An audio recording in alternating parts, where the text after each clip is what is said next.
So we all know by now what happened with Mikayla Nogueria. She uploaded a video onto TikTok reviewing a L'Oreal Paris mascara, claiming that the effect she got was only because of the mascara, when a lot of people actually thought that she was using falsies. This literally just changed my life. This looks like false. This is how? What? It's this L'Oreal telescopic lift. Look at the wand. Okay, so basically I'm taking the curved side and I'm going root to tip and I'm starting to coat the lashes. Look at the length. Do you see that? I am speechless. And I'm not sure anyone's gonna ever be able to compete with this mascara. When she shows like the finished product of the second coat, she's like wearing Ardell Demi Wispies or something. Like there's falsies there. Like it's very clear. It's very, very clear.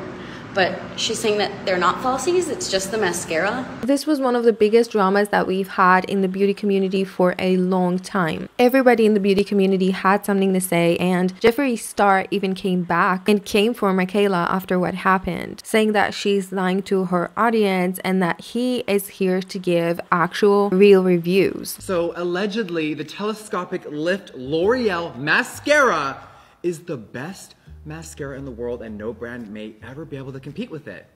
And Miss Mikayla reviewed it, the internet blew, and a lot of people think that she's wearing a false lash at the end of her eye.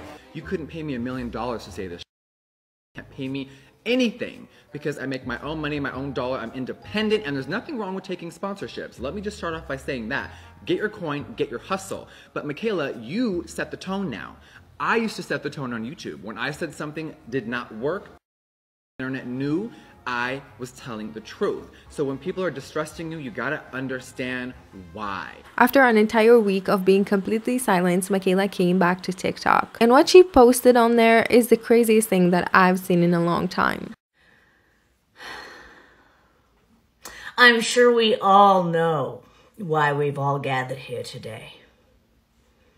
It's the month of love, bitches. Anyone who knows me knows I'm not around on Valentine's Day, okay? Like these eyeshadow looks are about the hit. All right. She actually completely ignored everything. Mikayla'S response to one of the biggest controversies that she has ever been involved in was to gloss over the entire thing. She's looking to the audience right in the eye and knowing that everybody's expecting her to say something, and she knows that she's going to choose to not say anything. Instead, she just did a Valentine's makeup look, as if nothing happened. Mikayla has been in controversies in the past, and this has always been her way of dealing with things, waiting a few days and then basically moving on like nothing happened. The one time that she actually addressed anything was when she said, "Try being an influencer for a day, it's so difficult, my day just ended and it's 5:19. She apologized then, but I guess she exhausted her courtesy of apologizing at that one time. Is it 5:19 yet? Well, that's my cutoff time. I can't be making this video if it's 5:19. So I'll do it later. Seems like we have a lot of shit that we gotta talk about. So let's talk about it. The internet, man, you guys come in hot.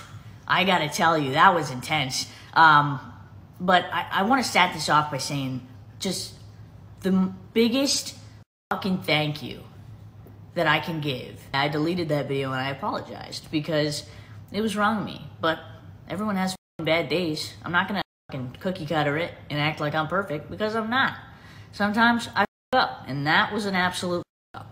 A lot of people were comparing Mikayla to Jaclyn Hill, and there are quite a few similarities in the way that both of them were caught lying to their audiences for money. But I think that now we're seeing that Jaclyn at least had the decency to address the situation. Obviously, in the YouTube beauty community years ago, there was a lot of drama about things like ads and partnerships and brand deals not being disclosed properly, and people most of the time apologized. And now not disclosing an ad on YouTube is really bad, and people will hold you accountable. And I'm not even talking about lying about a product, but on TikTok, on the other hand, it seems like they have better things to do than to have basic decency to your own audience. The comments on Mikayla'S TikTok is probably the weirdest part, and I guess this is still kind of early, so most of the comments you'll see are from her fans, but still, people are saying like, good for you, and we missed you, can't wait for you to Lashlight us in part 2. One person said, love an unbothered queen. She's iconic for this. So to be fair, the first comments that you'll see are probably the ones that the creator liked, and she's definitely liking all of the comments. So that's why there are so many positive ones at first, but if you scroll down a bit, you'll start to see people saying side-eye. Lying to the people who took you up and are the reason why you have a following is a terrible look. Secondhand embarrassment. Someone said, whoa, this is an unfollow. So I think that a lot of people are really upset that she's actually getting away with everything, allegedly breaking the law and lying to her audience full in the face. Also, the comments on YouTube seem to be much different than the comments on TikTok. Personally, I don't know who would praise someone for abusing the relationship with you, even if she is your idol. I think that probably these people need to recognize that they deserve respect from their idol, and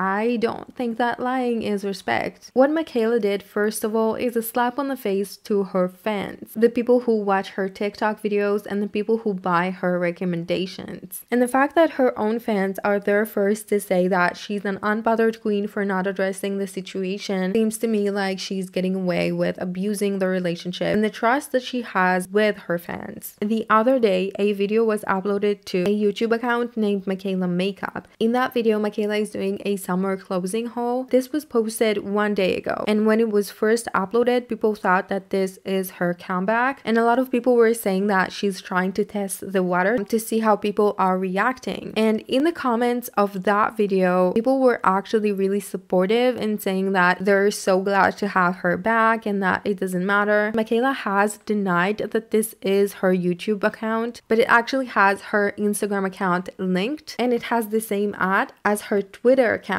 which is Mikayla J Makeup, and what seems like all of her TikTok videos in the form of YouTube shorts or YouTube videos. So there is a good chance that this is actually her YouTube account and that she did use that one video to see how people are reacting and then based her comeback to TikTok based on the comments on that video. Also, I can't imagine Mikayla being okay with somebody making money off of her own content, and this account is not a small account. It actually has a ton of followers for a fan account and is making probably good money. It just doesn't really make sense that she would pass on making money off YouTube to somebody else who is using her content. So I think that that could have been her way to do her research before coming back onto TikTok. This was not a small matter. A lot of people have reacted to this in the beauty community, all the OG influencers. I think that this just goes to show how far people are willing to go to make money online, and that even though people have this parasocial relationship with their idol online, there are still very gray areas where people can just do whatever they want and get away with it, kind of like in the old days on the internet. And the fact that Mac even responded on that video praising Mikayla for how she dealt with the situation is something that leaves an even worse taste, because big brands not having a problem with the way that this whole thing went down is a really bad look. Some people think that this behavior will probably eventually catch up with Mikayla and that you cannot be doing that for long before people are going to get upset with you, but I don't know. I think that time will tell, and I don't think that ever since that video first became viral, I don't think anybody thought that this will be the end of her career. I think that people were hoping that she will recognize that she did something wrong and that she'll address the situation and make it clear that she's intending to prioritize her fans first, not the brands and not her paycheck. And I think that even people who were most upset about this whole situation were not hoping that Mikayla would just vanish off the internet, and were not wishing bad things on her. They were just wishing that she will address the situation and not make it seem like she's getting away with deceiving her fans who really care for her. It does really seem like that's what she's trying to do. Oh, I know what I did and you know what I did, but watch me get away with it. And that is why I think a lot of people are really upset, and why this response is not actually as funny as some people on TikTok are thinking. But yeah, these are my thoughts on this situation. It has honestly been the craziest thing that I have seen in a long time. But yeah, I would love to know your thoughts about this. Do you think that this was an awful way to respond, or do you think that she's an unbothered queen? Let me know in the comments. I love you so much, and I will see you next time.